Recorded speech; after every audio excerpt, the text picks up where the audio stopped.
દશામાનું વ્રત અષાઢ વદ અમાસથી શરૂ થાય છે. દસમે દિવસે તે પૂર્ણ છે. માટીમાંથી દશામાનું પાણી જે સાંડની છે તેની મૂર્તિ બનાવી તેના પર દશામાં પધાર્યા છે તેવો ભાવ કરી પ્રાતકાળે સ્નાન કરી, ધૂપ દીવો કરી, શ્રદ્ધાપૂર્વક દશામાની કથા સાંભળવાની હોય છે.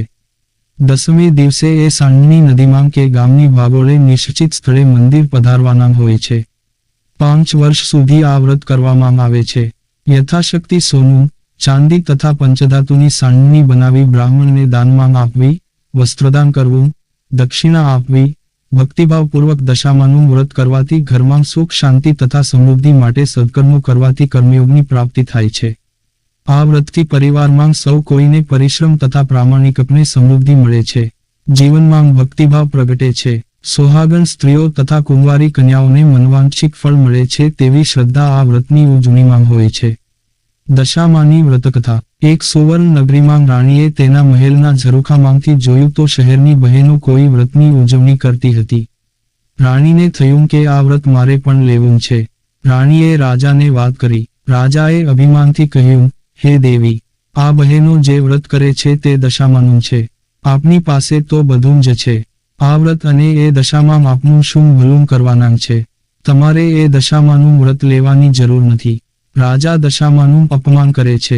રાણી રાજાથી સિસાઈ જાય છે. આ દશામાનું અપમાન તેનાથી સહન થતું નથી. તે મહેલમાંથી નીકળી નદી કિનારે જતી સ્ત્રીઓ પાસેથી આ વ્રત વિશે વિગતવાર જાણે છે. વ્રતી બહેનોએ કહ્યું, અમે દશામાનું વ્રત કરીએ છીએ. આ વ્રતની વિધિ એવી છે કે સૂતરના 10 તાર લઈ, 10 ગાંઠ વાળવી, ગાંઠે ગાંઠે કંકુના ચાંદલા કરવા.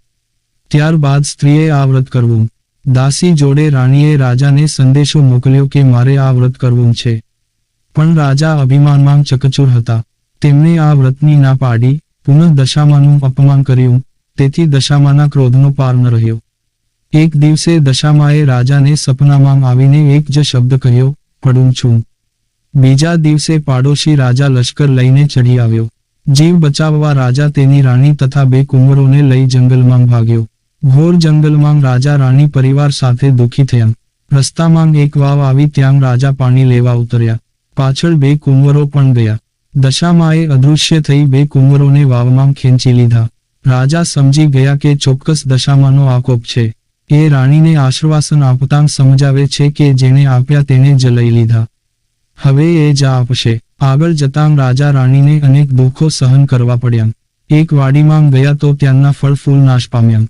માળીએ આ બંને પાપી છે એમ માની મારી ભગાડ્યા. રાજા તેમની બહેનના નગરમાં આવે છે. બહેન સોનાની ગાગરમાં ભાઈ માટે સુખડી તથા સોનાની સાંકળ મોકલે છે પણ દશામાના કોપથી સુખડી ઈંટના કકડા બની ગઈ અને સોનાની સાંકળ કાળો નાગ બની ગયો. આ ગાગર પિત્તળની થઈ ગઈ. આ બધું જમીનમાં દાટી રાજા આગળ ચાલી નીકળ્યો. આગળ જતાં એક વાડીમાંથી તેમણે વાડીના માલિક પાસે ખાવા માટે ચીબડું માંગ્યું. ખેડૂતને દયા કરીને એક ચીબડું આપ્યું. રાજાએ નક્કી કર્યું કે આગળ જઈને થોડો વિશ્રામ કર્યા પછી ચીબડું ખાવું અને ભૂખ સમાવવી. એ ગામના રાજાનો કુંવર 2 દિવસ પહેલાં રિસાઈને ભાગી ગયો હતો. સિપાહીઓ કુંવરની શોધમાં નીકળ્યા હતા. દશામાના કોપના કારણે રાજાના હાથમાં જે ચીબડું હતું એ કુંવરનું માથું બની ગયું. કુંવરના માથા પર નજર પડતા જ સિપાહીઓએ દોડીને રાજાને પકડી લીધો. દોરડાથી બાંધીને લાતો મારતા નગરમાં લઈ ગયા. નગરના રાજા બધી વાત કરી. રાજાએ પોતાના કુંવરની હત્યા કરવા બદલ અભયસેનને કાળકોટડીનો હુકમ આપી બંદીખાનામાં નાખી દીધો.